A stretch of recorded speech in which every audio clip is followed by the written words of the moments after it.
Comelnya. Susah-susah aja.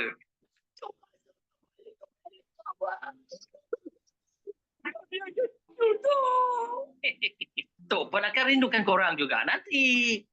Terima kasih kerana sudi mengambil kami menjadi anak Fredo. Tok terima kami tak apa boleh cuti. Drama betul. Apa lagi tu? Lagi tak elektrik tu. Pernah saya boleh gunakan kredit mak saya. Oh, baiklah. Tapi nak test kat mana? Kat sini boleh? Mana boleh? Kat sini tak ada tempat nak cucuk. Belakang rumah tu Abah. Boleh kan? Ya, tak ya. Bro Abah. Boleh keluar rumah? Boleh. Sila. Thanks, bro. Baik tu. Jangan percaya. Tiada Tok Guru, tiada belenggu. Assalamualaikum, Tok Abah. Apa? Waalaikumsalam. Di sekolah dah apa boy? Dah, Tok Abah. Aduh, bro. Apa korang buat kat sini? Borak-borak dengan Tok Abah dengan Ojo Boy dia. Koko jatuh tak lima? Oh, koko jatuh. Boleh, silakan duduk. Video apa tu? Tak boleh dengar apa? Tengok jalan nanti. Kami nak koko jatuh tu juga boleh? Mana boleh. Orang bukan pelanggan premium lagi. Minum special coklat Tok Abah ni. Koko jatuh dah nak sampai.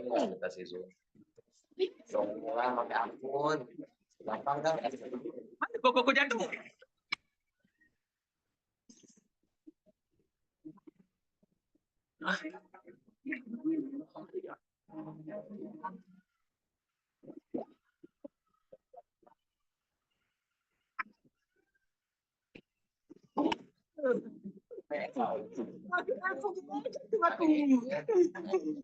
Jika di kelas, biasa itu.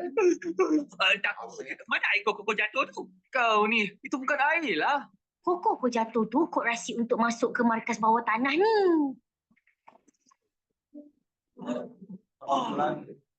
Selamat. Ada markas bawah tanah. Ya, setiap kali komander panggil, kau bagi alasan nak balik rumah main je. Sampai ada markas baru pun kau tak tahu. Beracun lah. Selamat. Macam mana nak jadi ahli kapas yang kalau selalu poteng di tikungan? Selamat datang ke Top Box yang baru. Stesen Top Box di bumi. Disebabkan stesen Tapos masih lagi diperbaiki, kami telah membuat keputusan untuk membina satu lagi stesen Tapos di bumi. Kamu semua akan bertugas di stesen ini. Tapi kenapa susah-susah bina stesen baru dekat bumi? Kalau kat angkasa kan senang. Sebenarnya mengikut data, sejak Bapa Boy sertai Tapops, serangga stesen Tapos telah meningkat sebanyak 500%. Ya, stesen Tapos telah diserang oleh pelbagai musuh. Penyamaran sebagai stesen Dowi juga telah terbongkar. Ini semua salah kau. Kami akan aktifkan penyamaran yang terbaru. Dan penyamaran ini tidak boleh terbongkar lagi. Penyamaran baru? Pakai apa? Sebagai pusat pencuci kapal angkasa suci. Hari ini aku nggak apa-apa itu.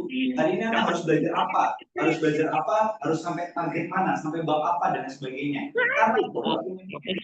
Diorang dah balik rumah lah tu. Jadi begitu lah. Lain ni. Semua dah tak ada. Untuk bercinta. Sebelum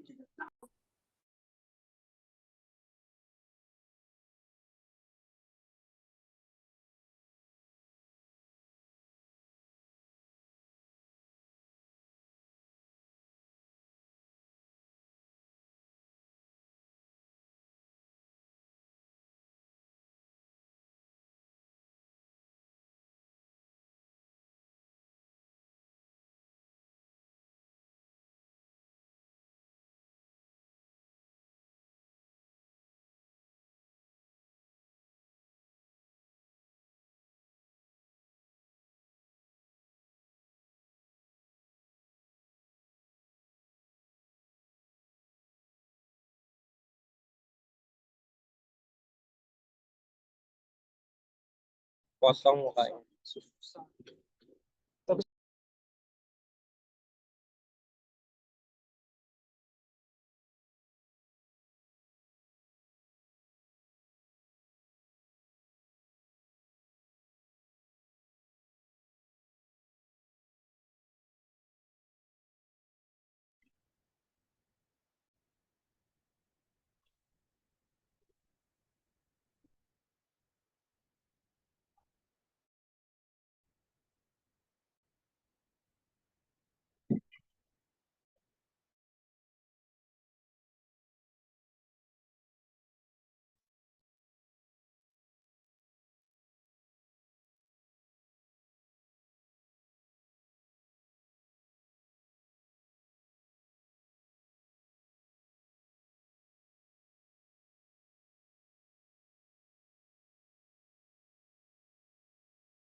Bangun lebih aja.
Halo, selamat malam. Teman-teman bisa dengar suara saya? Yang bisa dengar suara mungkin, oh I see, oke I see a thumbs up. Alright, thank you so much. Oke, baik. Sebelum kita mulai untuk webinar hari ini, kita tunggu 1 sampai 2 menit lagi ya buat teman-teman yang masih belum join. Oke, thank you so much sudah ada yang kasih thumbs up, ada yang konfirmasi juga di chat. Sebelumnya maaf banget mungkin kalau misalnya suaranya agak sedikit terputus-putus di tengah jalan karena lagi nggak enak badan. Jadi semoga kalau misalnya nanti suaranya kurang keras bilang aja ya, kayak gitu. Oke, sambil saya siapkan PowerPoint-nya, kita sambil tunggu teman-teman yang lain ya. Jadi mungkin jam 7 lebih 18 kita mulai.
Oke, baik sambil kita tunggu untuk share screen-nya. Oke, jadi selamat malam semuanya. Eh, Oke, selamat malam dan good evening ya. Ini sudah jam 7, mohon maaf banget agak sedikit telat dari perjanjian dari jam 7 tepat. Oke, karena ada suatu dan lain hal. Dan terima kasih banget buat teman-teman yang masih stay sampai sekarang. Oke, kita udah ada 28. Oke, dengan saya berarti 28 ya, berarti sekitar 27 teman-teman yang mau join webinar untuk recommendation letter. Oke, jadi sebelum kita masuk ke webinar kita, perkenalkan nama saya Dwi Sari Pusmaningtyas. Oke, nanti saya agak perkenalan sedikit juga.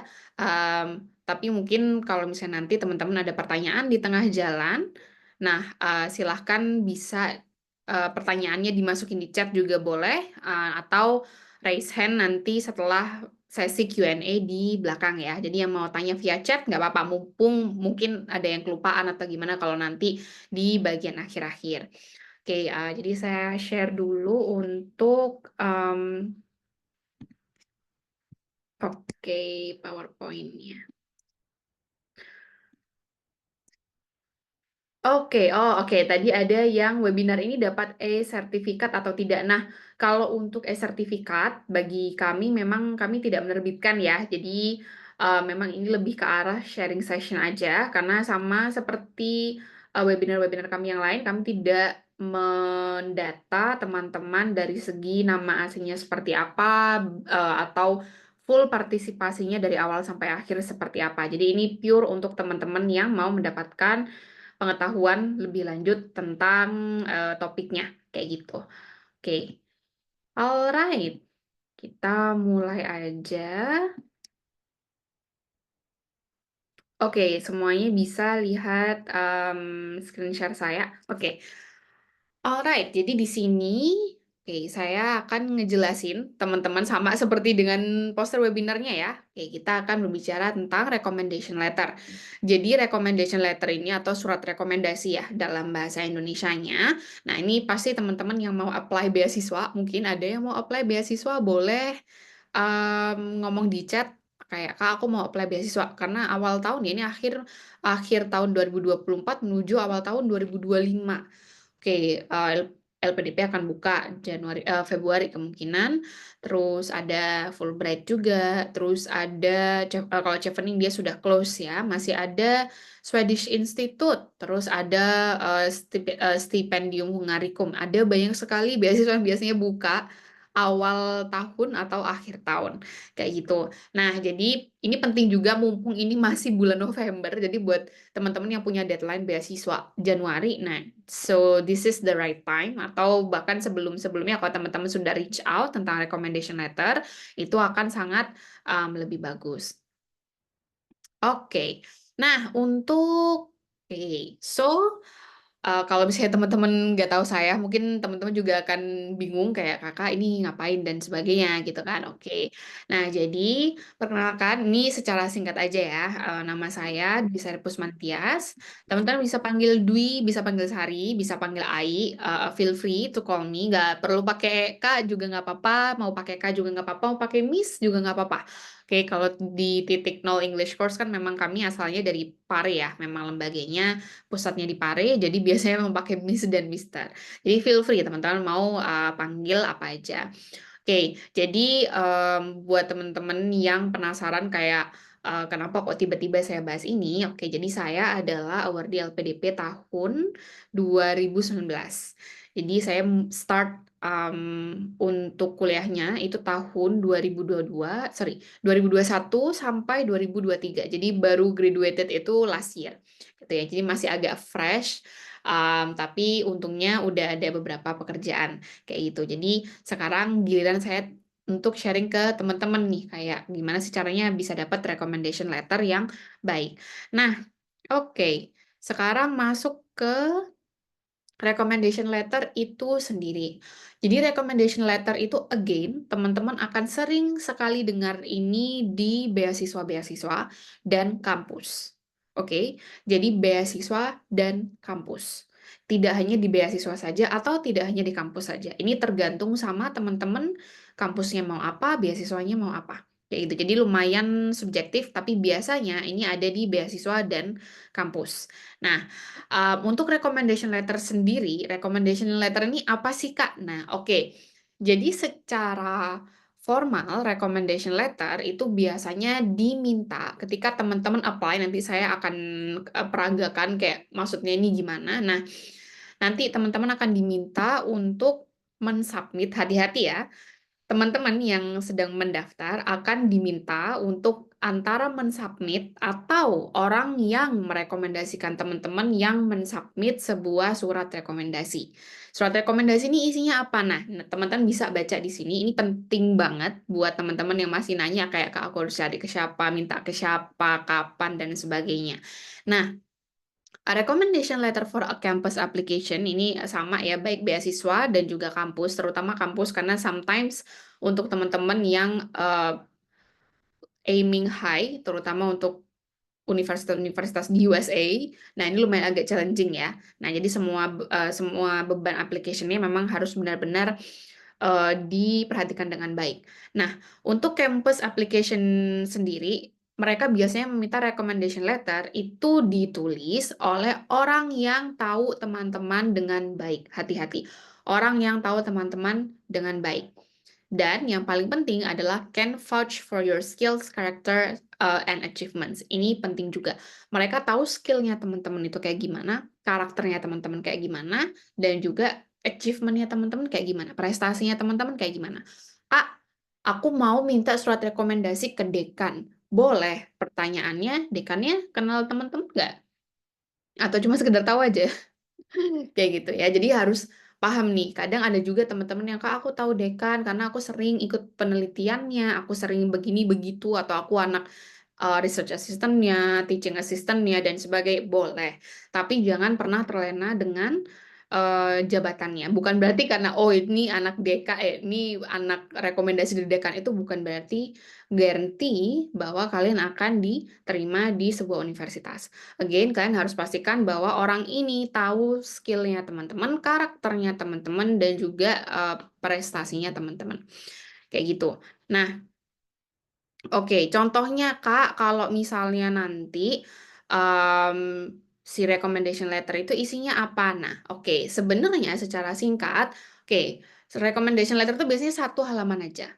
Jadi keep it short, keep it simple, nggak terlalu banyak-banyak juga. Remember, recommendation letter itu pada hakikatnya tidak ditulis oleh peserta yang mendaftar universitas. Oke, pada hakikatnya tidak ditulis oleh peserta yang mendaftar universitas. Oke, jadi memang recommendation letter itu ditulis oleh profesor atau advisor atau supervisor teman-teman kerja gitu kan. Di mana of course bayangin aja kalau misalnya nih satu negara gitu kan, ada satu institusi banyak nih, ada mungkin ratusan yang lagi daftar LPDP. Bayangin jadi supervisor di bidang tertentu yang dia punya anak buahnya banyak banget yang daftar LPDP, itu akan pusing 7 keliling karena kalau misalnya surat recommendation letter-nya itu terlalu panjang gitu kan, nah itu akan membebani mereka juga. Nah, jadi memang hanya 1 halaman biasanya sudah cukup gitu kan. Ada kop suratnya gitu kan, dan bisa jadi ada beberapa hal yang nanti kampus minta. Contohnya adalah tanda tangan. Kayak gitu. Jadi dulu waktu aku apply kampus, itu mereka minta tanda tangan dari recommendernya dan juga kop surat. Jadi kayak memang harus ada kopnya. Mereka mintanya seperti itu. Apakah itu berlaku untuk kampus lain? Depends. Again, tergantung sama kampusnya. Kayak gitu ya. Nah, isinya bisa jadi kayak, oh kekuatannya teman-teman itu apa? Kayak misal, oh dia disiplin. Meskipun mungkin ada masalah gitu kan, kayak kalau misalnya teman-teman mungkin dekat dengan pembimbing akademik, kalian open, itu kan kelihatan ya kayak, "Ibu, saya ada masalah ini nih, misalnya saya harus ngejar nilai ini dan begini karena mungkin kondisinya sakit dan sebagainya." Tapi ternyata kalian pantang menyerah, kayak gitu. Kalian sampai akhir akan ngejar tuh IPK-nya yang bagus. Nah, boleh, itu berarti advisernya teman-teman atau pembimbing akademiknya teman-teman tahu kekuatannya teman-teman, bahwa teman-teman pantang menyerah, gigih, kayak gitu. Prestasinya teman-teman dan juga potensi untuk sukses, kayak gitu ya. Dan juga kalau misalnya mungkin ini dosen atau profesor atau academic advisor ya. Nah, mereka mungkin bisa menceritakan kayak, oh anak ini itu kalau di kelas seperti ini, tapi kalau secara personal itu dia juga seperti ini. Jadi memang benar-benar kenal dekat kayak gitu. Jadi nggak cuma sekedar kayak, oh saya rasa anak ini bisa lulus tepat waktu dan sebagainya, nggak bisa. It's way more than that. Dan itu pasti akan kelihatan dari recommendation letternya. Oke. Oke, I see some questions coming in. Oke. Nah, oh sorry, ini contohnya motivation letter untuk beasiswa. Ya, oke. Mungkin teman-teman pernah dengar atau pernah lihat, ini contoh format suratnya aja yang full version, teman-teman bisa lihat di website. Oke, ada nama, ini pangkat, atau golongan, jabatan, instansi, dan sebagainya. Jangan pernah terlena dengan jabatannya. Oke, jadi again, this is not about jabatan, this is not about position, gitu kan. Jadi make sure aja, Oke, jadi make sure bahwa teman-teman memang meminta ini ke orang yang dekat.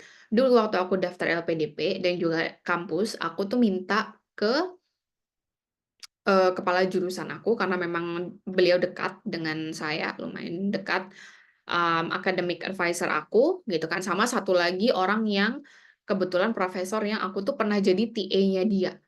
Kayak gitu.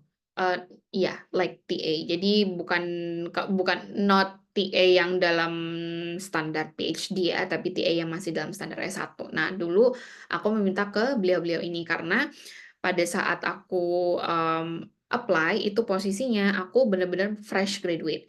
Jadi a little bit of the background, mungkin teman-teman bingung kayak kak, aku harus minta ke akademik atau aku harus minta ke profesional. Pada saat itu aku minta yang akademik tiga-tiganya karena saya adalah fresh grad tahun 2019 saya dapat SKL bahkan belum ijazah. SKL-nya Juli, Agustus LPDP buka dan saya langsung daftar. Kayak gitu. Dan untungnya juga dapat ini ya, dapat beasiswanya gitu. Nah, jadi menurut aku ini lumayan membantu. Kalau misalnya teman-teman masih di bidang akademik, nggak apa-apa. Bukan berarti kalian harus kayak coba untuk yang ambil profesional atau yang magang dan sebagainya, itu nggak harus. Kalau memangnya masih fresh graduate, ya berarti masih di academic level. Kalau yang sudah kerja kayak gimana? Nah, berarti teman-teman bisa minta ke supervisor yang teman-teman deket. Kayak gitu, yang memang memonitoring kerjanya teman-teman, kayak gimana gitu kan, disiplinnya teman-teman seperti apa. Nah, itu bisa. Kak, tapi kalau misalnya aku udah lama kerja nih. Nah, kira-kira gimana? So, bisa jadi masuk yang ke professional recommender semuanya, dua-duanya, atau mungkin tiga-tiganya, tergantung mereka mintanya seperti apa.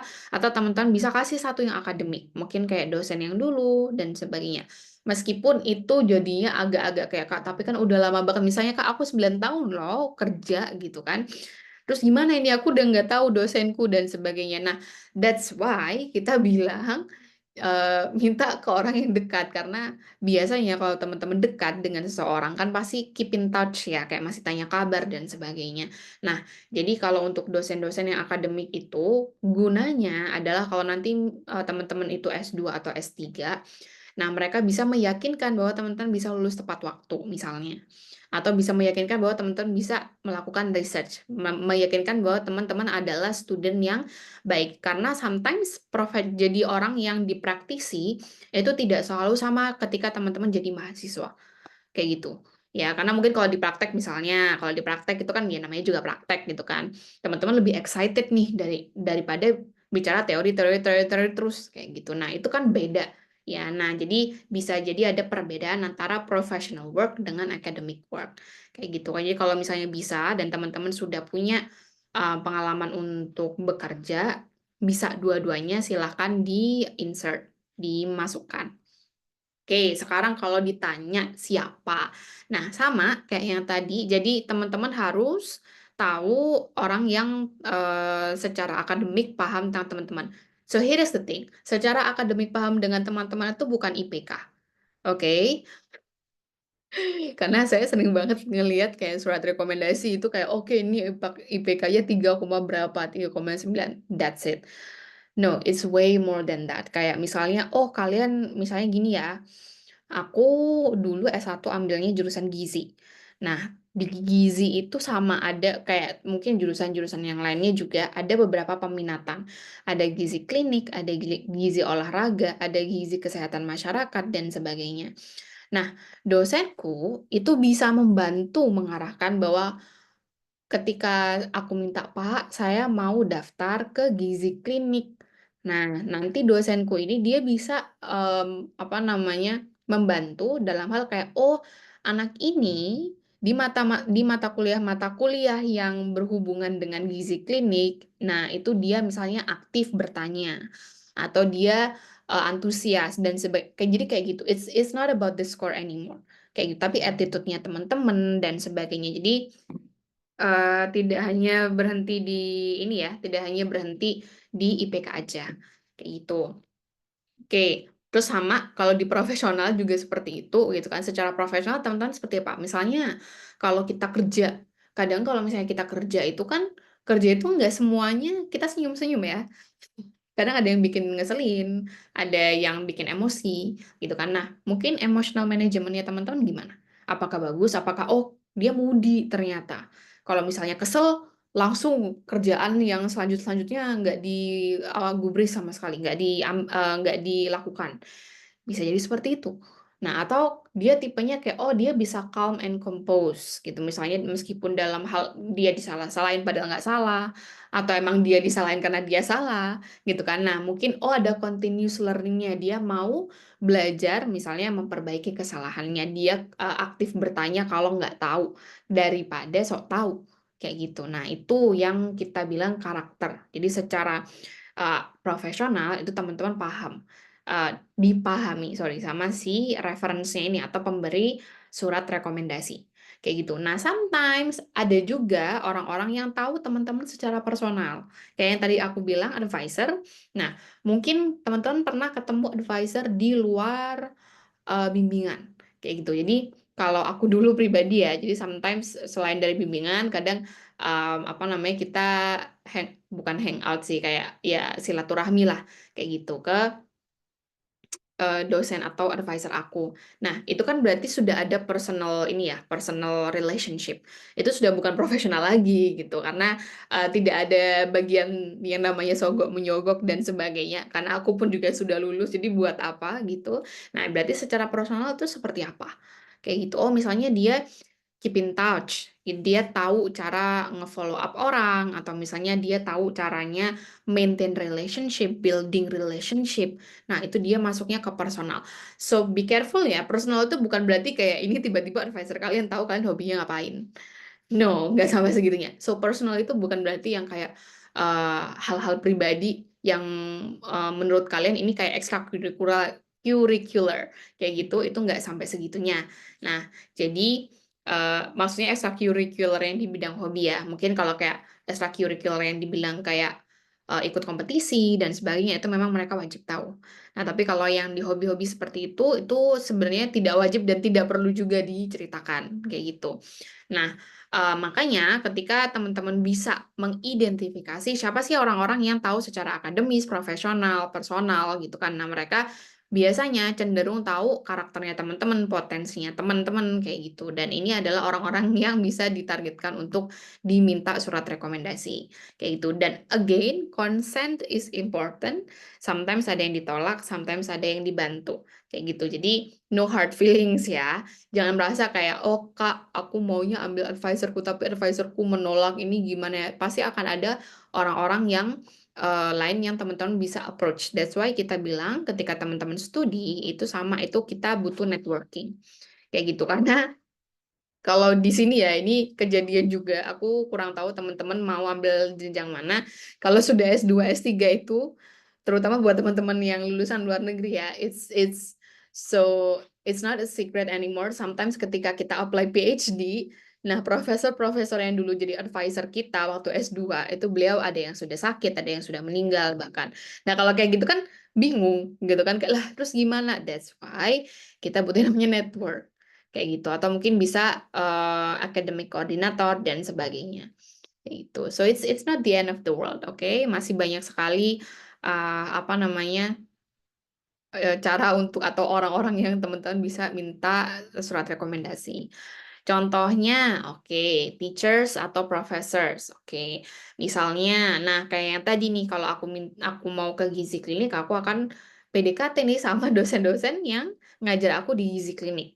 Kayak gitu. Bisa nggak ya mereka cerita kayak aku academic abilities-nya kayak gimana, potensialnya seperti apa, kayak gitu. Atau bisa juga ke pembimbing akademik. Karena ini yang paham banget semester 1 sampai semester 8 normalnya, atau ada juga yang sampai semester 7, atau juga ada yang sampai 14 belasan, saya nggak tahu gitu kan. Entah itu karena exchange dan juga yang lain-lain. Nah, mereka pasti paham teman-teman itu bertumbuhnya seperti apa. Kayak, oh misalnya dia awalnya self-centered banget, kayak apa-apa dihandle sendiri. Tapi masuk semester 3, semester 4, atau tahun ketiga, tahun keempat, sudah mulai bisa pendelegasian. Misalnya seperti itu. Itu kan academic advisor tahu ya, karena biasanya dia juga memonitor organisasinya teman-teman. Sometimes, not all.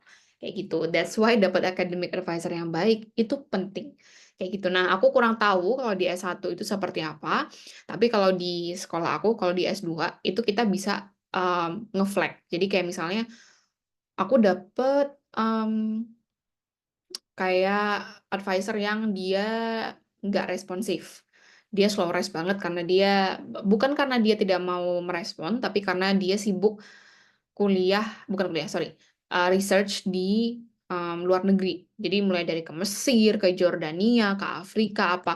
Aku tidak bisa salahkan dia kalau dia slow respon gitu kan. Bukan berarti aku benci dia. Tapi kan yang namanya advisor kita butuh gitu untuk nge-guide, untuk membimbing kita gitu. Nanti aku semester besok mau daftar berapa SKS, mau berapa mata kuliah dan sebagainya, itu kita butuh bantuan. Kalau seperti itu, kalau di S2 atau di S3 itu kita bisa flag ke academic coordinator dan bilang kayak kita boleh nggak potentially gitu kan change the academic advisors. Dan itu kalau di aku sih kejadian di temanku ya. Jadi dia kayak switch gitu karena memang advisornya sudah terlalu sibuk. Bener-bener sibuk banget si advisornya ini. Dan memang kita lihat di lapangan memang advisornya sibuk dengan banyak research. Kayak gitu. Oke, terus bisa juga employers atau supervisor. Again, yang tahu kayak work ethic-nya teman-teman, kayak oh masuk kerja tepat waktu gitu kan misalnya, atau atau any other skills gitu, kayak oh anak ini misalnya dia tugasnya graphic design, tapi ternyata dia juga sering ngebantu temennya mungkin di bidang yang lainnya dan sebagainya, kayak gitu. Nah, sometimes menurut beberapa orang ada juga yang merasa bahwa Kak itu kan bukan job deskku, kenapa aku harus ngelakuin itu, aku nggak digaji untuk itu dan sebagainya. So trust me, biasanya itu akan dinotis dengan baik oleh orang yang tepat. Ada tanda kutipnya, oleh orang yang tepat kayak gitu. Jadi kalau aku pribadi, aku tidak pernah percaya bahwa yang kita lakukan itu nggak ada gunanya. Cuman pasti kayak baliknya ke kita itu beda aja gitu. Dari mungkin ekspektasi kayak oh, orang mikirnya gaji atau duit atau apa nggak. Pasti itu akan ada timbal baliknya. Mungkin promotion, tapi nggak sekarang. Mungkin beberapa bulan ke depan atau proyek dan sebagainya itu pasti ada. Kayak gitu. Atau juga teman-teman bisa nanya ke coach atau mentor. Nah, aku kurang tahu di sini kalau untuk S1 seperti apa. Sometimes kalau kita berbicara mentor, itu biasanya kayak mentor yang teman-teman buat konsultasi scholarship gitu. Kayak, Kak, aku mau study abroad ke sini, Kak, aku mau scholarship ini, dan sebagainya, dan teman-teman butuh mentor. Tapi mentor itu tidak terbatas di situ aja. Contoh ketika teman-teman misalnya magang. Kalian magang di institusi, ternyata cocok nih sama supervisornya. Jadi itu yang terjadi sama aku sekarang. Aku bersyukur banget pada saat aku magang. Jadi ini sedikit FYI aja, aku sempat magang di PBB di markas besar yang di Itali. Aku ketemu sama supervisor aku yang beliau kayaknya udah 5 sampai 7 tahun kalau nggak salah sudah ada di UN. Dan beliau bener-bener yang kayak, Dwi ini ada vacancy nih, ada lapangan kerjaan baru, ada position yang lagi buka gitu. Coba kamu baca TOR-nya apa, nanti aku bantu apa. Nanti coba lihat deh, ini aku kasih CV-ku, kamu ngikutin aja. Kayak gitu. Coba ini aku kirimin cover letterku, nanti kamu ngikutin aja. Jadi supervisorku tuh bisa sampai segitunya.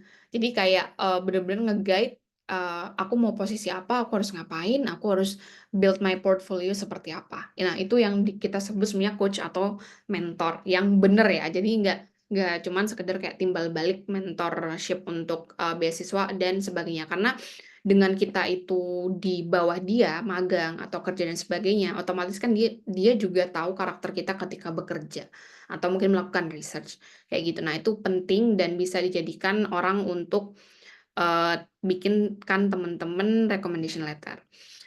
Nah, cara nanyanya gimana? Oke, yang jelas yang pertama adalah harus pilih orang yang bener dulu. Jangan tiba-tiba dosen yang cuma ngajar kalian satu mata kuliah gitu kan.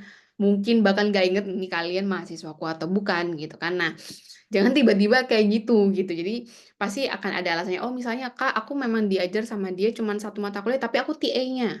Itu pasti lumayan lah agak ingat-ingat dikit kayak gitu dan sebagainya. Atau mungkin aku di apa sih diuji Kak skripsi sama dia dan sebagainya. Who knows kayak gitu. Jadi choose the right person dulu. Ini penting banget. Dan biasakan. So scholarship hunter itu biasanya mereka akan menyiapkan everything in advance. Selalu semuanya disiapkan dari awal. Jadi bukan berarti kayak Kak LPDP buka Februari itu teman-teman nulis esai, enggak. Gitu. Kalau udah kelihatan itu jadwalnya dia rutin, buka bulan-bulan apa aja, harusnya teman-teman sudah persiapan 1 sampai 2 bulan sebelumnya. Jadi bukan ketika dia dibuka terus teman-teman bingung gitu. Karena pasti teman-teman satu ada kerjaan, dua mungkin yang sudah berumah tangga gitu kan, ngurus suami, ngurus anak, lupa tiba-tiba besok deadline-nya SKS nggak bisa kayak gitu ya. Jadi try to at least beberapa minggu sebelumnya itu at least ya sebelum buka bahkan itu akan lebih bagus lagi teman-teman sudah reach out kayak gitu ke orang yang teman-teman mau mintain recommendation letter. Nah, Kak, terus aku mintanya gimana? So, it depends. Ini adalah formal example-nya. Jadi, teman-teman yang jelas harus nanya dengan sopan. Remember, consent is important. Jadi, tanya dulu dia bersedia atau tidak. Jangan tiba-tiba, Kak, saya butuh recommendation letter, atau Pak, saya butuh recommendation letter, deadline-nya besok, gitu. Atau deadline-nya 1 minggu lagi. Nggak bisa. Consent dulu. Ya, jadi dia, bersedia atau enggak. Kayak gitu. Nah, kalau di sini, ini pakai email. Kalau misalnya teman-teman, kalau di Indonesia memang kita biasanya pakai WhatsApp, dan WhatsApp itu responsnya memang turnover-nya lebih tinggi ya, karena kan ya message gitu, jadi sangat lebih personal. Kalau di email, nah teman-teman bisa nge-email seperti ini.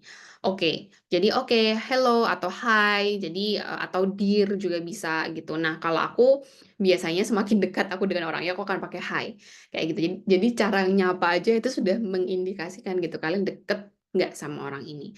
I hope you're doing well. Okay, I'm applying to ini and I'll be honored if you could write me a recommendation letter.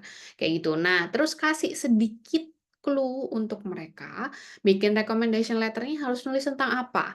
Oh, misalnya tolong kasih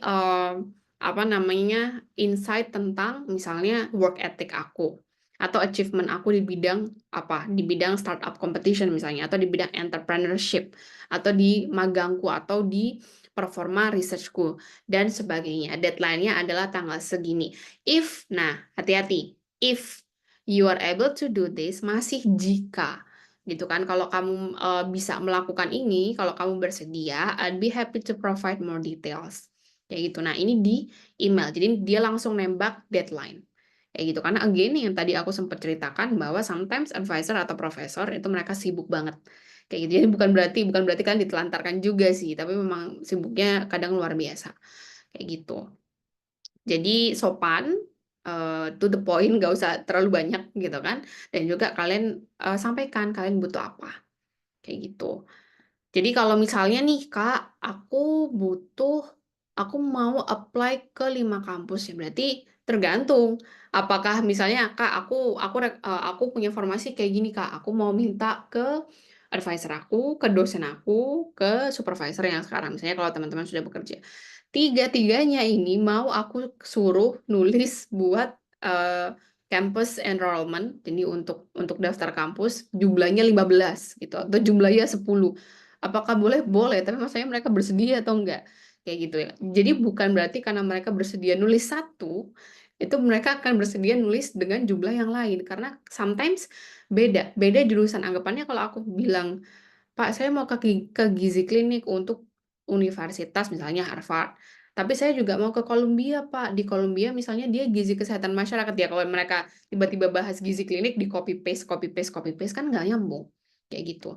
Jadi penting untuk teman-teman komunikasikan. Terus kalau misalnya aku mau daftar 15 sampai 20 kampus gimana, Kak? Nah, itu berarti ada strateginya. Berarti teman-teman sudah punya list nih kayak oh orang ini, orang ini, orang ini nanti kampus yang ini. Orang ini, orang ini, orang ini nanti kampus yang ini. Nah, kayak gitu. Jadi apa namanya? Jangan langsung kayak membebani 3 orang itu dengan 15 sampai 20 recommendation letter.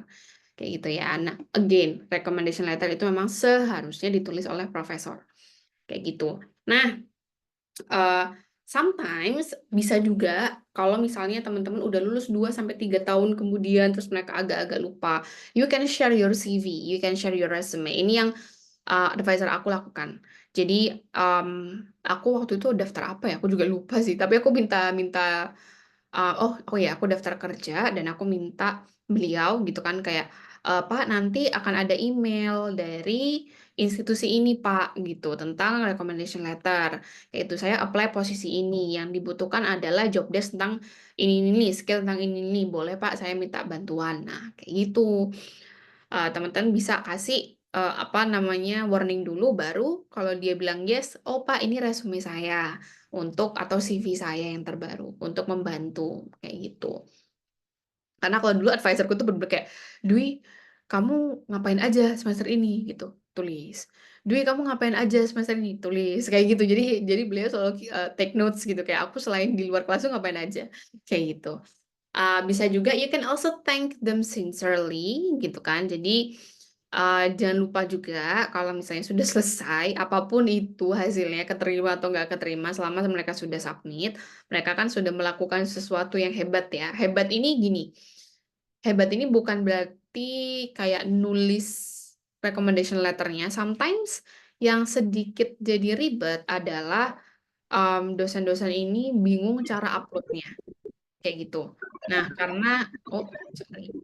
karena mungkin dengan platform yang mereka tidak familiar with gitu ya, udah gitu platformnya dalam bahasa Inggris misalnya, kalau ternyata tidak bisa diterjemahkan ke bahasa Indonesia, bisa jadi adanya gap tentang teknologi dan information seperti itu yang membuat mereka kesusahan untuk ngupload.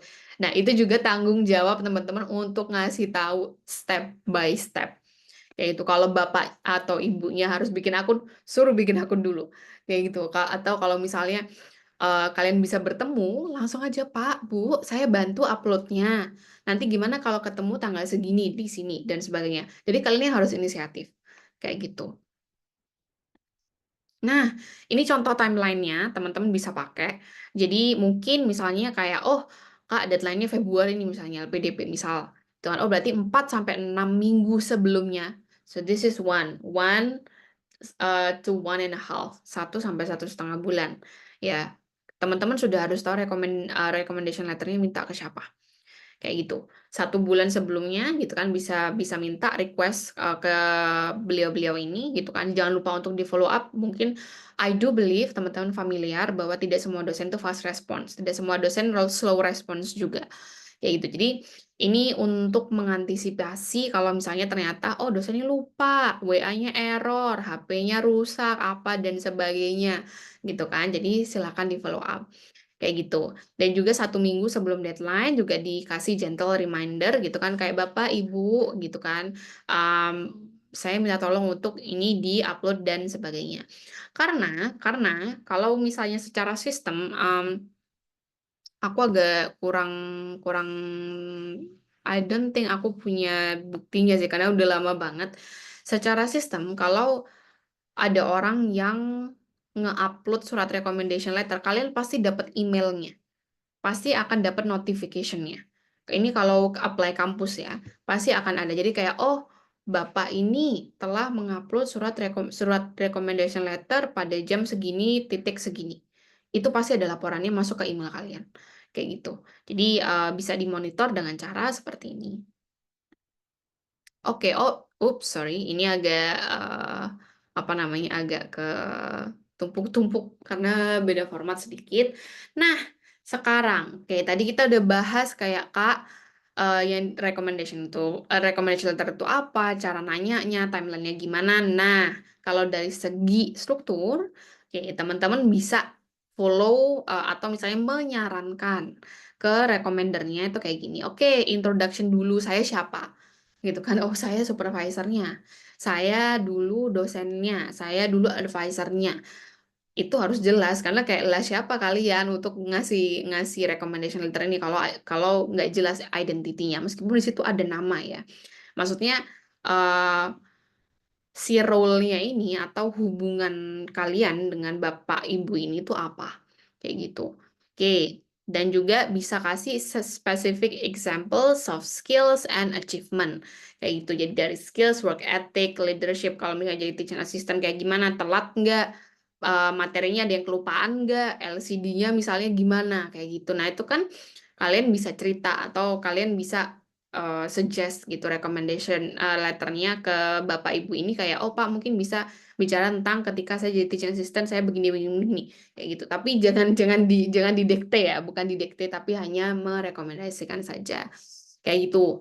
Nah ini penting juga sama kayak yang tadi aku bilang tidak semua recommendation letter itu bisa di copy paste so be careful buat teman-teman yang berencana untuk kayak eh, semua 3 orang itu untuk di 15 kampus, 20 kampus itu susah, nggak bisa. Itu memang sangat-sangat tertailor kayak gitu. Jadi kayak baju seragam, tiap-tiap universitas, tiap-tiap sekolah kayak misalnya ya kalau di Jepang di Korea itu pasti beda-beda nah sama gitu. Jadi tiap-tiap universitas itu kadang value-nya bukan kadang value-nya memang beda-beda dan teman-teman harus bisa gitu menyampaikan ini ke rekomendernya kayak Pak tolong jangan kopas misalnya Pak tolong berbicara tentang ini lebih banyak dan sebagainya kayak gitu contohnya misalnya buat teman-teman yang mau ambil PhD. Oke, nah ini pasti jadi perdebatan banyak kayak Kak kalau PhD itu publikasinya harus banyak ya researchnya harus banyaknya harus lama ya dan sebagainya harus pernah jadi dosen ya dan sebagainya so all of them itu tergantung dari kampusnya. Ada kampus yang waktu itu aku udah bilang ke academic administrator, aku bilang kayak, Mbak, aku pengen, Mbak, iya karena aku udah deket gitu, jadi aku bilang kayak, aku pengen pengen ini, pengen daftar PhD, dan dia bilang kayak, Dwi jangan, kamu kalau daftar PhD masih terlalu dini karena biasanya kita itu menerima orang-orang yang publikasinya sudah banyak, yang research experience-nya sudah banyak. Dan keep in mind ini adalah universitas yang ternama juga ya di US kayak gitu. Tapi ada juga nih universitas yang kayak, oh nggak apa-apa daftar aja. Kita nge-value yang researcher kok. Kita nge-value anak-anak yang emang pengen belajar. Meskipun mereka nggak punya publikasi, tapi mereka pengen belajar. Ada universitas-universitas yang seperti itu. Mereka punya potensi, mereka bisa menunjukkan potensi mereka di research. Nah, itu mereka akan diterima. Ada universitas yang kayak gitu. Nah, jadi tergantung sama value-nya. Oke, nah terus juga ada character traits and personal qualities. Ini juga ya, tadi kita sudah bahas tentang determination ya teman-teman, kegigihannya teman-teman. Bisa nggak diandalkan? Kalau di kelas aktif nggak misalnya? Kalau dari segi teamwork gimana? Apakah teman-teman bisa belajar pendelegasian atau semuanya di-handle sendiri atau bahkan nggak kerja gitu ya? Nah teman-teman kayak gimana? Kayak gitu. Dan juga potensi kayak misal, oh ini anak kayaknya agak susah nih kalau lulus tepat waktu misalnya. Atau karena gini bisa jadi tentang mental health, bisa jadi juga tentang physical health dan sebagainya. Nah, itu kan kelihatan ya, terutama kalau S1 tuh 4 tahun. Jadi advisor kalian pasti melihat nih, ini anak kenapa nih kok nilainya naik dan turun kayak gitu. Oh, misalnya punya pacar. Kalau punya pacar nilainya naik. Ternyata habis putus turun. Nah, kayak kayak gitu kan bikin bikin bingung ya orang kalau misalnya dibilang kayak potensi kalian bisa dapat IPK bagus lulus tepat waktu tapi kalian sendiri performanya juga naik turun gitu karena relationship kayak gitu. Oke, dan juga dikasih conclusion dan juga di endorse dikit kayak oh nanti anak ini bisa jadi aset nih buat kamu karena misalnya dia all rounder, dia mungkin bisa di gizi misalnya ya dia bisa di gizi tapi dia bisa juga di nggak tahu di bagian yang lainnya kayak gitu. Nah jadi dikasih sedikit encouragement lah kayak gitu. Oke, nah yang jangan sampai tidak ada di oh sorry shouldn't be here. Oh sorry ya ini kita bahas example dulu. Ini kayaknya ke skip. Oke, nah ini example untuk yang baik. Oke, teman-teman bisa kita baca bareng-bareng ya. Oke, to whom it may concern. Nah, dari atasnya ini aja, ini bisa beda-beda tiap tiap universitas. Kadang ada yang bilang silahkan tujukan letternya untuk HR, silahkan tujukan letternya untuk ini, silahkan tujukan letternya untuk orang B, C, D, dan sebagainya. Tapi ada juga yang nggak ada. Nah, ini yang tidak ada. So you can say, okay, to whom it may concern, okay, I am delighted to recommend, okay, dan sebagainya, kayak gitu kan, I have been. Nah, di sini dia bilang, as Jane's supervisor, kelihatan, ini siapa? Oh, supervisornya. Supervisor berapa lama? 2 tahun loh, kayak gitu. Jadi, nah ini contohnya, I have been continually impressed dari ability apa tuh? Oke, analytical, ada dedication, dan juga passionnya. Nah, ini contohnya, ada contoh konkretnya. Oke, dia punya leadership skill juga loh. Contohnya, dia pernah jadi project coordinator. Karena supervisor itu, normally mereka pasti punya yang namanya kayak key performance indicator kan. Nah, jadi kayak tahu nih project ini di-lead sama siapa, gitu kan, indikatornya seperti apa, tercapai atau tidak, tepat waktu atau tidak. Itu pasti dia tahu, supervisor. Jadi ini plusnya kalau teman-teman dapat rekomendasi dari supervisor. Kelihatan proyeknya apa, dia jadi apa, a team of 5 gitu kan. Oh, berarti dia ngelit nih orang lain gitu kan. Ngapain aja community workshop. Oh, berarti dia punya ability untuk melakukan field visit misalnya. Dia bisa berkolaborasi. Di sini ada collaborating with city officials. Oke. Terus ada juga her work resulted. Nah, ini ada indikatornya. Oke, indikatornya apa? Ada 15% improvement nih di air quality. Ini kalau kalian tidak kenal dengan orang ya, mana tahu mereka hal-hal seperti ini. Kayak gitu. Sedangkan ini bisa sangat nge-boost bahwa kalian itu emang ternyata potensial gitu. Kak, apakah harus kayak gini banget? Nah, ini sebenarnya macam-macam juga. Sometimes tidak harus seperti ini karena kalau dosen mungkin dia tidak tahu indikatornya ya. Nah, tapi setidaknya dosen itu harus tahu role. Jadi kayak mereka menceritakan teman-teman dengan metode yang STAR. Saya rasa teman-teman nggak asing ya. Di situation, task, action, result. Kayak gitu. Nah, selama mereka menceritakan dalam format itu, teman-teman akan aman. Oke, nah di sini dia bilang juga, oh beyond her professional achievement, gitu kan. Misalnya nih selain dia kuliah atau mungkin dia kerja, nah dia juga punya curiosity atau misalnya kayak rasa ingin tahu yang tinggi, motivasinya dia tinggi untuk belajar. Contohnya, oh dia kerja tapi dia juga sertifikasi data analisis loh, kayak gitu dan sebagainya. Nah ini kan sesuatu yang quote-unquote extracurricular ya, itu outside of the class atau outside of the work. Nah tapi orangnya tahu. Kenapa? Karena dia supervisornya. Mungkin Jen cerita kayak gitu. Nah misalnya. Kayak gitu. Dan di sini baru dikasih sedikit endorsement. Oke, I am confident that Jane's skill, work ethic, dan sebagainya will make her an invaluable asset to your program. Kenapa? Oke, she has my highest recommendation. Oke, I'm certain that she will continue to make meaningful contributions in your academic community. Ini sebenarnya lebih ke closing statement aja. Kayak gitu. Oke. Nah, sekarang kalau misalnya yang tidak, what should not be in your recommendation letter. Oke, jangan kasih. Nah, ini aku pengalaman juga karena aku pernah minta iseng aja sih. Karena ada orang lain yang pernah minta surat rekomendasi ke dekan atau ke dean ya. Kalau ke rektorat sih aku belum pernah tapi ke dekan. Dan aku penasaran apa sih bedanya gitu. Dan surat dari dekan tuh benar-benar kayak cuma satu paragraf gitu kayak oke, dia IPK-nya segini, dia pinter, dia segini, begitu begitu, selesai. Satu paragraf aja. Terus kalian mau tahu orang ini dari mana? Nggak bisa. It's too short. Kayak gitu. Nah, oke, misal contohnya, ini penting juga. Jadi kalau teman-teman nemu hal-hal yang kayak gitu atau mungkin menulis surat rekomendasi untuk studentnya, ini bisa diperhatikan. Jangan sekedar bikin statement kayak oh they're hard worker, they're a good leader, atau they have such a good passion in research, tapi nggak ada actionnya, tidak ada examplesnya. Itu kan namanya gombal kayak gitu ya. Well, everyone can do that gitu. Cuman sekarang contohnya apa? Makanya kenapa kita bilang choosing the right person itu penting. Kayak gitu. Nah, sama ini juga. Jadi sometimes ada yang terlalu dibangga-banggakan atau dipuji-pujikan. Kayak gitu, kayak oh misalnya dia apa namanya, kayak yang tadi dia sangat passion di research tapi dia tidak bisa kasih examples.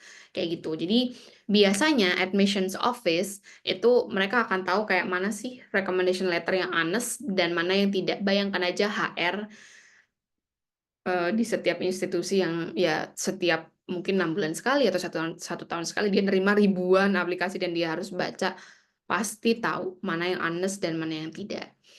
Kayak gitu. Nah, jangan juga sampai kalian salah pilih orang.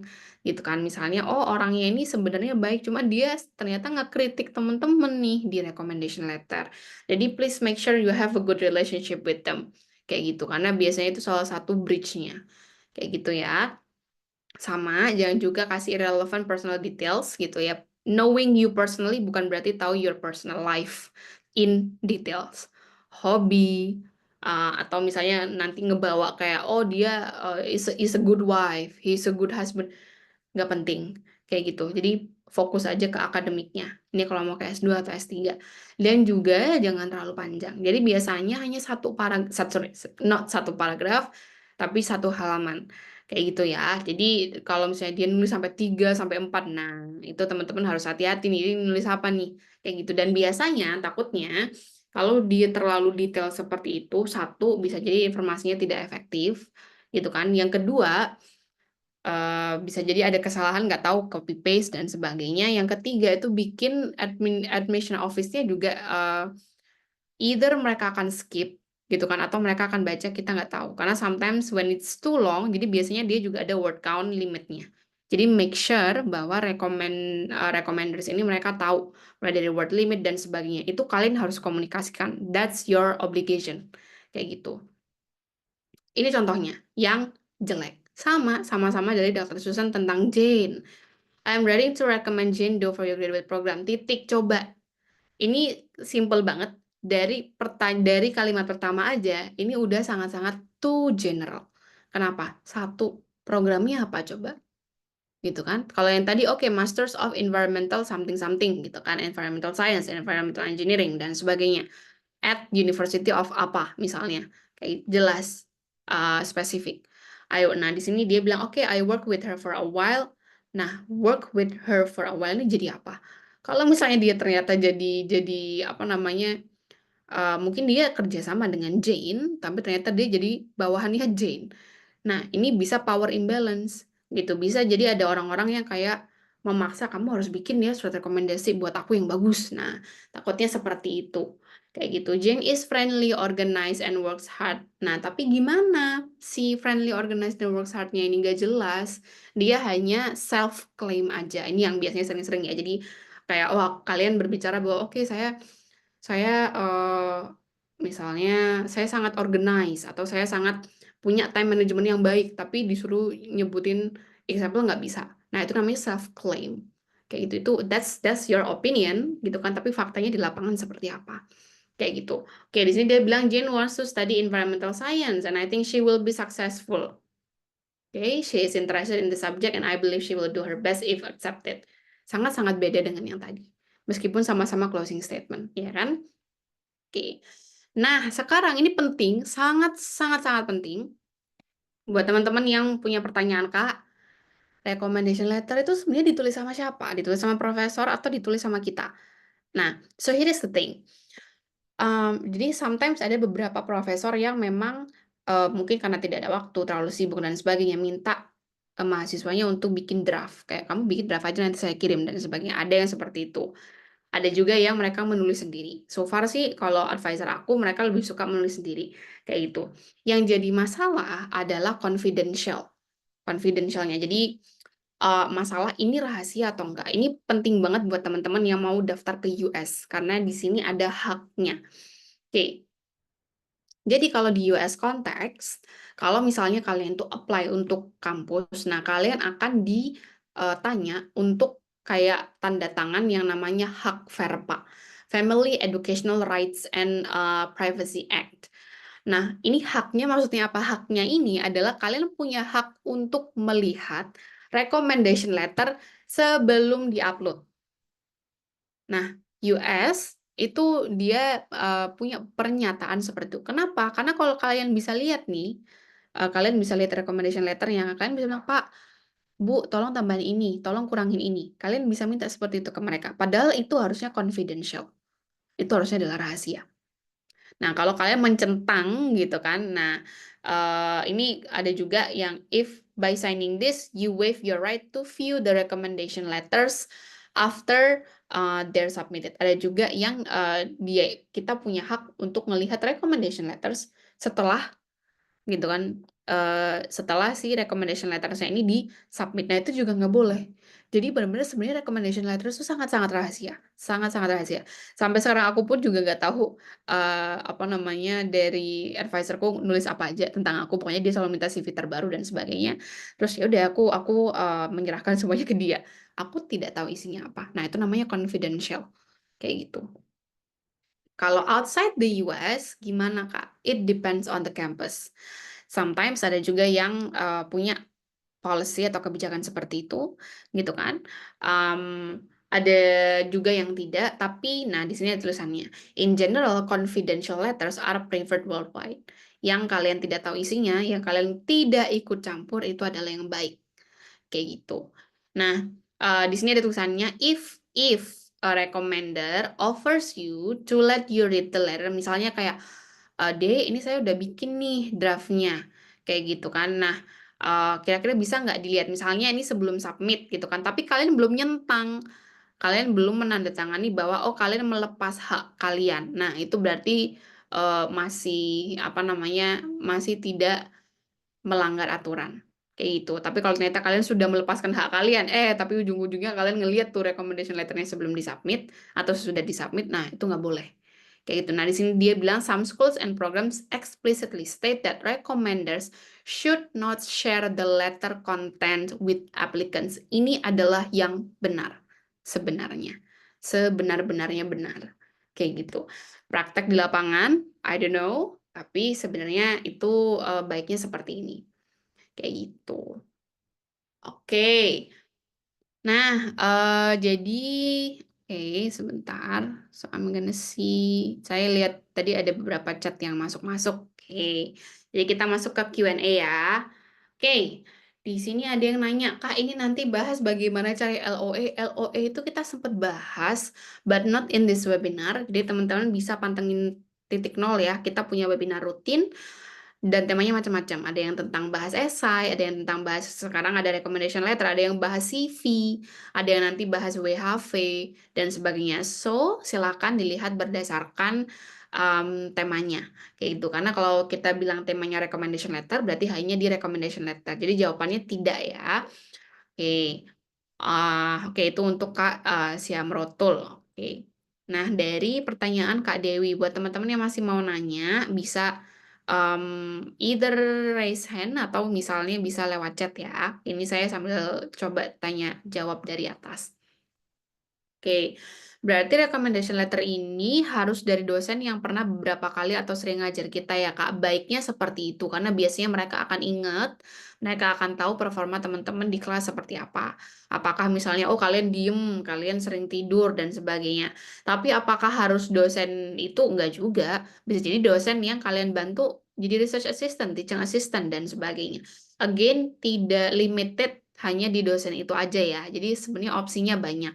Kayak gitu. Tapi kalau kalian itu hanya meminta ke dosen yang sekali aja ngajar teman-teman, ada takutnya mereka agak lupa ini anak yang mana.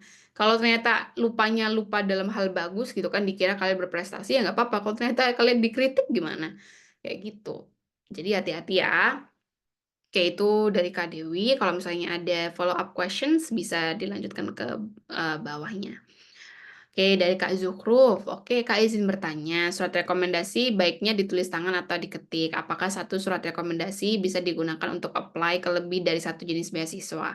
Surat rekomendasi itu antara diketik atau tidak, tergantung sama beasiswa atau kampusnya. So far, lebih banyak yang prefer untuk diketik. Kayak gitu. Ya, kemarin juga aku waktu daftar kampus pun itu diketik. Lebih tepatnya diketik, di print, habis itu di-scan daripada dengan tulis tangan. Karena handwriting, tidak semua orang bisa punya handwriting yang jelas. Kayak gitu. No offense, tapi kalau misalnya handwriting-nya profesor atau dosen kalian ternyata sama kayak apa tuh yang ada jokes tentang resep dokter misalnya kayak hanya dokternya atau nurse-nya yang tahu, farmasinya yang tahu lah gimana gitu mau baca kayak gitu ya. Jadi hati-hati di sini, lebih baik diketik kayak gitu. Tapi silakan di cross check dengan kebijakan kampus atau beasiswanya. Untuk satu surat rekomendasi ini jawabannya tergantung sama kampus dan beasiswanya. Contoh, nggak mungkin kalian pakai surat rekomendasi LPDP buat AAS. Gitu kan, nggak mungkin kalian bisa pakai surat rekomendasi LPDP untuk daftar kampus di US. Kenapa? Karena mostly itu dalam bahasa Indonesia yang menulis dalam bahasa Indonesia ya. Dosen-dosen kadang nulisnya lebih ke dalam bahasa Indonesia. Kedua, formatnya pun beda. Kalau ternyata dosen kalian, oh buat LPDP dia nulis 1000 kata. Ternyata di kampus dia nulis 500 kata. Atau ternyata di beasiswa lain hanya membutuhkan 750 kata. Nggak bisa. Jadi itu tergantung sama beasiswa dan kampusnya. Makanya penting banget buat teman-teman baca guideline-nya. Kayak gitu. Oke, itu ya Kak Zukruf. Oke, ada lagi dari Kak Himatul Khairia. Kak izin bertanya, kalau pengajuan LPDP dalam negeri juga memerlukan recommendation letters juga. As far as I know memang butuh. Setahu saya ya, unless ada yang berubah, karena dulu teman saya juga cari yang recommendation letter juga cari dalam negeri juga butuh recommendation letter. Ini lebih ke arah kayak memastikan ini anak kalau dikasih beasiswa kabur nggak? Ini anak kalau misalnya S2 dia kuat nggak? Lulus tepat waktu nggak? Ternyata kalau misalnya S2 dia tiba-tiba yang harusnya 2 tahun jadi 4 tahun gimana? Kayak gitu. Jadi itu gunanya recommendation letter untuk memberikan orang-orang yang tidak kenal kalian itu pendapat tentang kalian tuh seperti apa. Tahan banting nggak sih anak ini kalau ternyata research-nya banyak gimana dan sebagainya. Kayak gitu. Itu ya Kak Himatul. Oke. Ada lagi dari Kak Syafira izin bertanya, apakah recommendation letter itu selalu diunggah oleh recommender? Kalau dari kampus, itu iya. Terutama yang di US, itu iya. Karena like what I just said, confidential. Itu sebenarnya adalah dokumen rahasia. Kayak gitu. Whatever your reason is, ada yang bilang kayak, Kak dosen saya minta dibikinin, Kak dosen saya minta feedback saya. Whatever it is, itu adalah sebenarnya dokumen rahasia. Kayak gitu. Nah, jadi yang ngupload juga seharusnya bukan kalian. But sometimes ada kayak di beberapa kasus di LPDP itu kita bisa upload kayak gitu. Nah, jadi apakah selalu again tergantung sama guideline-nya. But as far as I know, kalau misalnya kampus itu pasti dia mintanya yang recommendernya. Ini aku kasih contoh ya. Let me see. Aku juga agak-agak lupa sih. Ada ya. Ini udah lama banget karena waktu itu emang kayak apa namanya. Nah, ini contohnya untuk law school. Jadi aku secara random aja cari. Ini guideline. Nah, dari kampusku. Oke, untuk law school. Nah, ini aja ada guideline-nya, gitu kan. Oke, ini contohnya. Please forward your letter on letterhead stationery directly to LSAC or as indicated by the applicant. Please do not give the original letter to the student. Berarti dia tidak mengizinkan, kayak gitu. Ya, jadi ini memang ada apa namanya, ada guideline-nya, ada peraturannya. Ini kayak gini dan kadang sebenarnya bisa lebih detail lagi kalau teman-teman buka portal untuk application-nya. Jadi apa namanya yang kalian bisa memang kalian bisa buka gitu kayak oh ini kelihatan berapa kata gitu. Kalau dilihat dari website biasanya nggak bisa. Oke, ini contohnya sebentar. So I'm not too sure about this. Nah, karena kalau di website itu biasanya kadang nggak jelas gitu apakah mereka harus upload sendiri atau kirim email gitu kan. Tapi yang jelas biasanya dari mereka sendiri. As far as I know kalau US ya, karena kebetulan aku most of the time daftarnya US semua. Europe juga, jadi kampus-kampus yang aku daftarkan semuanya minta recommenders. Karena yang aku bilang tadi itu adalah dokumen confidential. Kayak gitu, itu adalah dokumen yang rahasia. Kayak gitu ya. Oke, ini untuk sementara aku stop sampai Kak Ustinadi ya untuk pertanyaannya. Jadi karena keterbatasan waktu untuk nge-address pertanyaannya semuanya. Oke, nah Kak izin materinya nanti bisa iya, nanti materinya di-share dalam bentuk PDF dan juga ada recording, but please keep in mind kami tidak bekerja di hari Minggu. No one wants to work on Sunday. Sama, kalian tidak suka bekerja di hari Minggu, saya juga tidak suka bekerja di hari Minggu, admin kami pun juga tidak bekerja di hari Minggu. Jadi silakan ditunggu di hari Senin. Kayak gitu ya. Oke, terus ada tadi, oke Kak Alia Yasmin, izin bertanya Kak, sepengalaman saya ketika pernah minta surat rekomendasi dulu ketika masuk S1, terkadang yang bersangkutan mempersilahkan kita menulis deskripsi kita, diri kita sendiri dan beliau tinggal tanda tangan saja. Jika seperti itu bagaimana ya Kak? Apakah memungkinkan jika kami meminta surat rekomendasi untuk LPDP by online? Bisa kalau misal oke, untuk yang pertama, ini sebenarnya jadinya agak di red flag sih sebenarnya, karena at some point profesor sebenarnya antara mau mendukung teman-teman, tapi mereka juga bingung gitu kayak mau nulis surat recommendation yang seperti apa. Nah, kalau udah kayak gini, ya kadang apalagi kalau sudah kirim file ya, ini agak susah. Berarti teman-teman mau tidak mau, you have to be ready with the consequences. Kalau misalnya kalian upload itu, you always have the choice. Oke, kalian selalu punya pilihan antara ganti orang atau dengan orang yang sama, tapi kalian tahu konsekuensinya apa. Jadi kalau misalnya tiba-tiba ke-detect kayak, oh, ternyata anak ini eh, ternyata misalnya recommendation letternya ditulis sendiri dan sebagainya. Nah, itu kalau misalnya ketahuan gitu kan, ya berarti dari pihak kampus memang kasih penalti mungkin, nggak tahu. Ya, so far sih aku tidak pernah merasakan, and I hope not in the future. Kayak gitu. Dan semoga tidak juga yang ada di sini. Apakah mungkin kan jika kami, nah untuk yang LPDP, as far as I know bisa. Jadi setahu aku dia ada 2 jenis format. Yang satu adalah kita yang upload, yang kedua itu online. Kayak gitu. Nah, cuman aku kurang tahu ini online-nya seperti apa, tapi setahu aku di guideline tuh ada. Pernah muncul kayak pop-up, bukan pop-up sih, interface-nya seperti apa. Kayak gitu. Tapi bisa dicek lagi ya di guideline-nya. Itu pasti ada kok step by step how to fill out LPDP applications. Itu pasti ada. Kayak gitu. Oke, dari Kak Koordinatus, Kak izin bertanya, apakah recommendation letter bisa diminta ke dosen yang sudah pensiun? Oke, mau dia pensiun atau masih aktif, sebenarnya yang paling penting adalah konsennya. Gitu. Jadi selama dia bersedia ya nggak apa-apa. Kayak gitu. Kan meskipun dia pensiun atau belum, selama dia pernah jadi dosen kalian atau advisor kalian, itu tidak mengganggu statusnya terhadap relationship-nya kalian. Dia pensiun atau tidak, itu hanyalah relationship terhadap kampusnya, bukan relationship terhadap kalian. Kayak gitu. Jadi kalau misalnya mau ya nggak apa-apa, minta aja. Aku pun masih minta surat rekomendasi ke mentorku yang sekarang udah nggak kerja di tempatku dulu, kayak gitu. Jadi ya kenapa? Karena memang beliau tahu work ethicku seperti apa. Oke, ada dari Kak Ustina di Chandra. Oke, ini the last question ya sebelum nanti kita tutup webinarnya. Oke, Kak, bagaimana jika rekomendasi tersebut satu saja untuk berbagai kampus? Karena saya cek tidak ada format tertentu dalam rekomendasi dan susah untuk menghubungi dosen tiap minggu yang akan didaftarkan puluhan. Rekomendasi tersebut apa boleh dari teman karena ada yang tembus dulu pernah. Oke, apa jika rekomendasi diminta draft oleh pemberi rekomendasi, kita bisa memasukkan kekurangan kita sendiri dituliskan agar rekomendasi tersebut lebih meyakinkan. Kalau ini sebenarnya aku takutnya jadinya manipulasi sih. So, it's not a feedback. Takutnya kalau yang terakhir itu jadinya memanipulasi, tapi kita bahas yang pertama dulu. Oke, kalau gini, it's not about the format. It's about kamu mau keterima atau enggak. Itu aja. Kalau misalnya daftar puluhan bisa, kalian bisa kopas.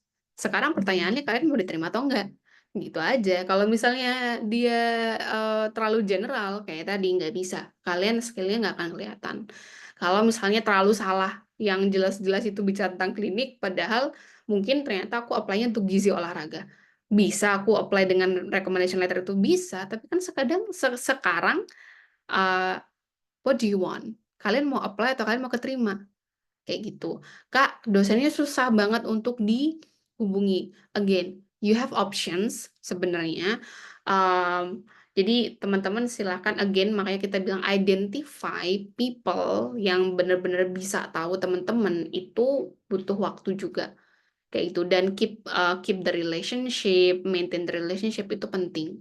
Kayak gitu. Jadi misal kayak Kak, aku udah tahu mau daftar S2, mau daftar S3, dosen kalian jangan ditelantarkan gitu. Dalam artian kayak tetap keep in touch gitu, at least kalau misalnya Lebaran atau Natal atau hari besar lain-lainnya masih, atau hari ulang tahun gitu kan, masih mengucapkan atau sering sharing atau mungkin kolaborasi bikin jurnal dan sebagainya, itu kan pasti relationship-nya bekerja ya, berjalan kayak itu kan. Nah, baiknya itu seperti itu kalau terutama teman-teman yang mau S2 dan juga S3. Jadi kalau misalnya ada indikasi Kak, aku susah banget dapet satu surat rekomendasi dari orang ini, pertanyaannya kan simple, ngapain kamu cari ke satu orang aja kayak gitu. Padahal sebenarnya ada banyak orang yang teman-teman bisa reach out kayak gitu. Jadi sebaiknya itu kayak gitu. Jadi selalu punya cadangan. Mengandalkan satu orang aja itu nggak bisa kayak gitu. Again, so what is your goal? Kalian mau apply atau kalian mau keterima?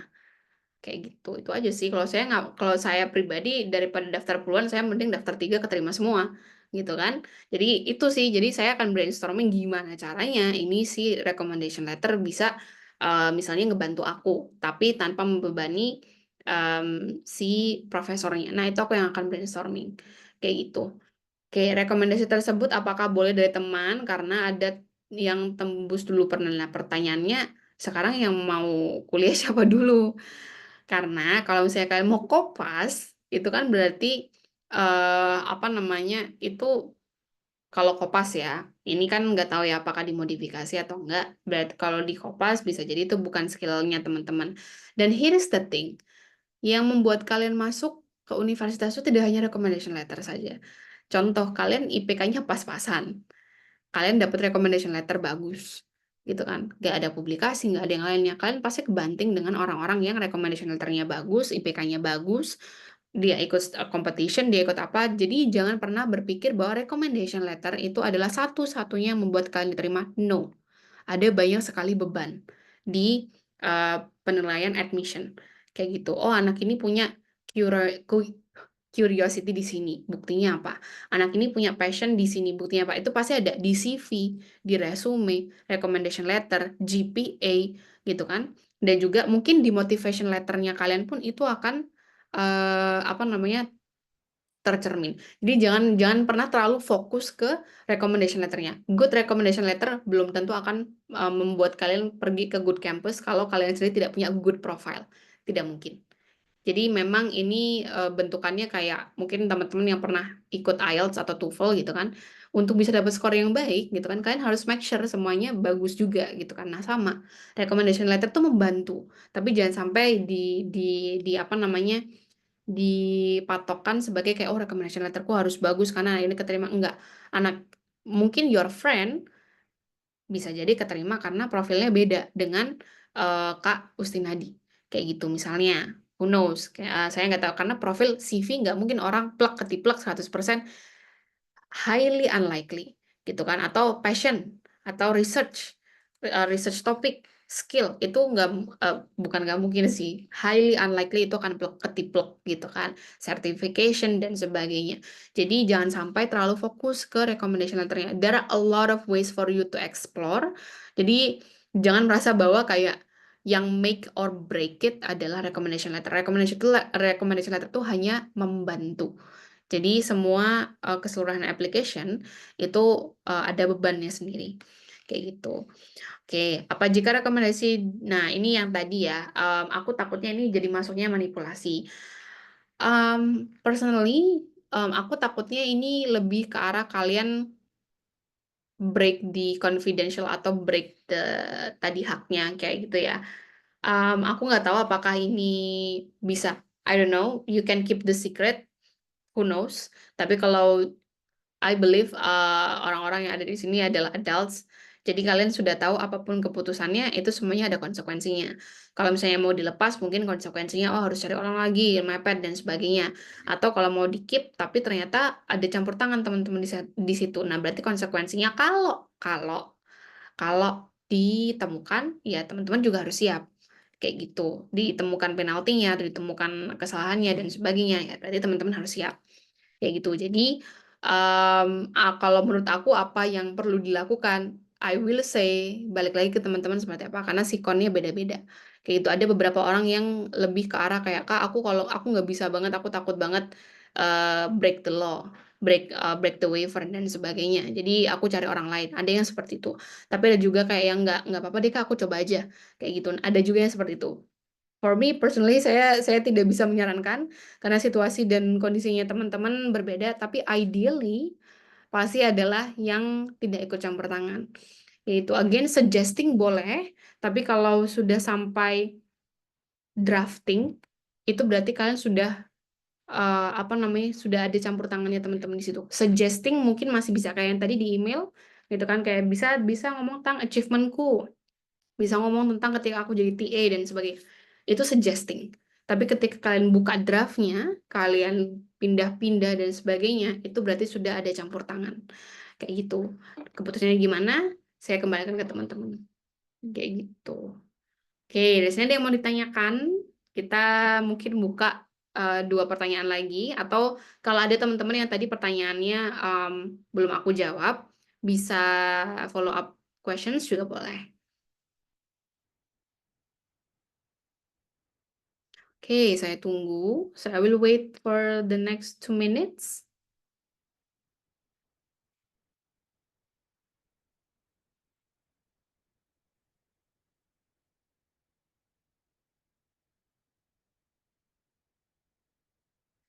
Oke, ada yang baru permisi, Kak. Menurut Kakak, hubungan dengan orang yang merekomendasikan harus sedekat apa ya, Kak? Terima kasih, Kak.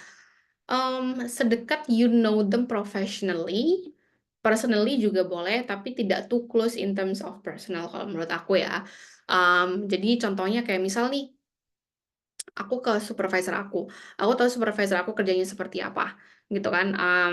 Terus supervisor aku juga tahu kerjaku seperti apa, but not to the point kayak misalnya tahu boyfriend girlfriend relationship-nya, fiancé-nya, engagement-nya. Kalau mereka share boleh, tapi bukan berarti kalian harus tahu itu juga kayak gitu. Nah, itu kan personal detail. Nah, tapi kalau profesional, nah orang-orang yang pernah kerja sama kalian tuh kan pasti merasakan ya, kalian kalau marah kayak gimana, misal. Kan kalau kesel kayak gimana, apakah ngebentak orang, apakah mencaci maki orang gitu kan. Atau kalau ternyata kalian lagi nggak mood, itu kayak gimana. Kayak gitu. Nah, itu penting.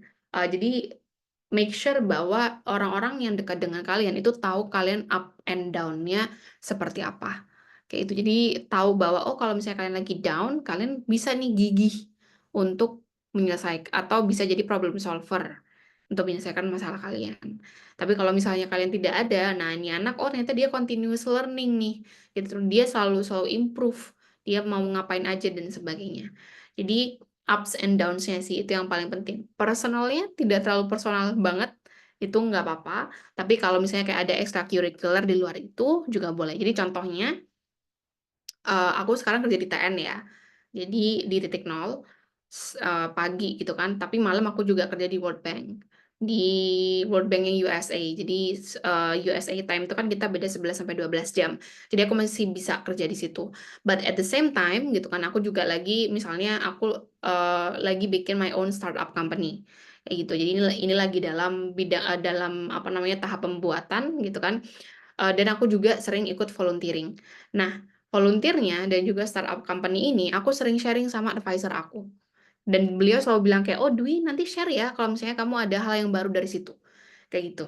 Jadi ini sama-sama kayak it's kind of personal, tapi sebenarnya aku kayak kayak ngeinformasin ke dia kayak aku tuh sekarang skill-nya kayak gini. Kayak gitu. Nah, kenapa pentingnya? Aku kurang tahu teman-teman seperti apa, tapi for me personally advisor aku itu bukan tipe orang yang kayak, "Oh, kalau kamu mau jadi dosen, kamu S1, S2, S3, selesai jadi dosen." Enggak, advisor aku itu bener-bener nge-guide kayak yang, "Dwi, kamu interest-nya apa semester ini?" Next semester ditanya lagi, Kamu sekarang interested di mana? Coba kamu baca jurnal tiap hari satu. Kamu lebih suka topik yang mana? Mana jurnal yang nggak bikin kamu bosan? Mana jurnal yang kamu pengen baca terus? Kayak gitu. Jadi beliau itu selalu nge-guide pelan-pelan gitu kan. Jadi disitulah aku bisa tumbuh gitu. Kayak yang awalnya aku interestnya ini suka, ini suka, ini suka, dikit-dikit suka gitu kan. Makin lama kayak, oh aku tahu mana nih yang menurut aku mau aku perdalam. Terutama kalau buat teman-teman yang mau S3 kayak gitu kan. Nah, terus apa namanya aku juga sharing gitu kayak aku sempat sakit nih gitu. Jadi FYI aja aku juga pernah dapat, meskipun aku sekolah di US, aku juga pernah dapat nilai yang jelek gitu kan, jelek banget itu. Kayaknya aku kemarin dapat delta deh. Itu udah jelek banget, udah deket F gitu kan. Nah, itu kan jadi waktu aku dapat nilai jelek itu, akunya yang panik karena biasanya akan ada notice dan sebagainya kan. Terus aku klarifikasi lah gitu sama advisor aku, sama academic administrator gitu kan. Ini aku dapat nilai D gimana gimana gimana gitu kan. Udah apa overthinking gitu kan sebagainya. Terus mereka bilang ya udah Dwi nggak kayak, mereka benar kayak Dwi kamu tuh cuman dapat 1 D, yang lainnya tuh udah bagus gitu, kayak kenapa kamu hanya fokus ke nilai 1 ini aja, sedangkan di luar sana tuh banyak yang bisa kamu explore. Dan bahkan advisorku bilang Dwi it's not the end of the world, itu nggak kayak gunung meletus terus tiba-tiba membakar rumah kamu kayak gitu. Nah di situ aku belajar lagi kayak oh oke, gitu kan, kayak oke aku terima gitu kan, karena kebetulan aku dapat delta ya karena aku sakit. Udah aku follow up, jadi aku cerita tuh sama advisorku. Nah di situ kan juga pasti kelihatan kan kayak aku oke memang aku sakit tapi aku gigih cari informasi kayak gitu, kayak aku udah bilang ke wali kelasnya dan sebagainya. Mereka bilang nggak apa-apa ikut aja lah, kok tiba-tiba dapet D gitu. Nah itu kan beberapa cerita yang kalian bisa sharing gitu dengan advisor atau orang-orang yang mungkin jadi calon pemberi rekomendasi kayak gitu, karena mereka pasti melihat karakternya teman-teman tuh bertumbuh.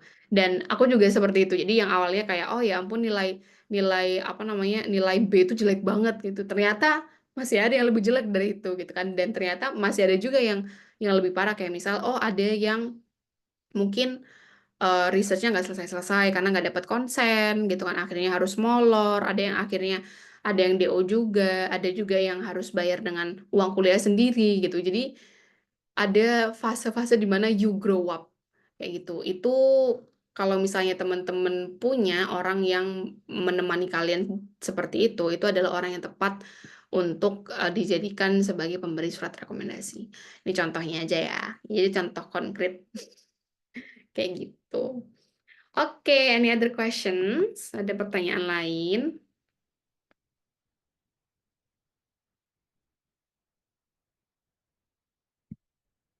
Aman? Oke. Alright, kalau misalnya nggak ada pertanyaan lain dan semuanya sudah terjawab, oke ini udah mulai turun ya. Tadi udah sekitar 28, sekarang ada 19 gitu. Oke. Jadi, karena udah nggak ada pertanyaan lagi ya. Baik. Nah, terima kasih banyak buat teman-teman yang udah datang hari ini. Webinarnya online, weekend pula ya. Jadi maaf banget agak ngekat nih waktu teman-teman untuk weekend. I don't know how you spend your weekend gitu kan. Tapi terima kasih banget untuk sudah mencari ilmu di sini. Nah, again untuk materinya nanti silakan ditunggu ya hari Senin. Baik materi dan juga recording akan kami kirim di hari Senin. Jadi silakan ditunggu aja kayak gitu. Nah, alright, karena sudah tidak ada pertanyaan lagi, jadi I just want to remind you bahwa webinar seperti ini kita selalu publikasi lewat IGTN gitu kan. Dan ini akan diupdate 2 minggu sekali, jadi 2 minggu sekali kita akan ada webinar seperti ini. Kalau misalnya jadi aman dan lancar semuanya, kemungkinan besar bulan depan kita akan bahas tentang Swedish Institute dan juga Stipendium Hungarikum. Jadi please feel free and stay tune dengan ini ya. Feel free untuk follow, komen dan sebagainya. Stay tune juga untuk ngelihat IG-nya TN tentang informasi-informasi kayak gini. Materinya akan dikirim via grup WhatsApp ya Kak ya. So make sure you join the WhatsApp gitu kan. Dan jangan lupa juga untuk rename teman-teman Zoom-nya tadi ya. Sudah diingatkan juga oleh admin via grup karena teman-teman yang hadir di sini. Nah, teman-teman akan dapat voucher nih buat produk TN yang berhubungan dengan proofreading. Jadi proofreading esai, proofreading motivation letter, proofreading recommendation letter, CV, bahkan sampai mock-up mock-up interview ya. Kemarin kami juga dapat good news bahwa dari teman-teman yang ikut mock-up LPDP hit rate-nya 100%, kita bisa mengantarkan teman-teman untuk jadi awardee. Ada yang jadi awardee di beasiswa doktoral yang 7 tahun itu, jadi yang master, doktoral sampai ke postdoc ke Osaka, ada juga yang PNS, TNI, Polri, ada juga yang beasiswa dokter spesialis dalam negeri, ada juga yang beasiswa LPDP luar negeri. Jadi feel free kalau misalnya teman-teman mau visit websitenya TN tentang proofreading program. Nah, bisa dilihat di situ ya. Oke. Alright, karena sudah malam juga, thank you so much for attending this webinar. Oke, semoga ilmunya bermanfaat. Oke, karena tadi saya buka, saya tutup juga. Oke, jadi selamat malam teman-teman. So, good night and have a good weekend ya. Ya, thank you.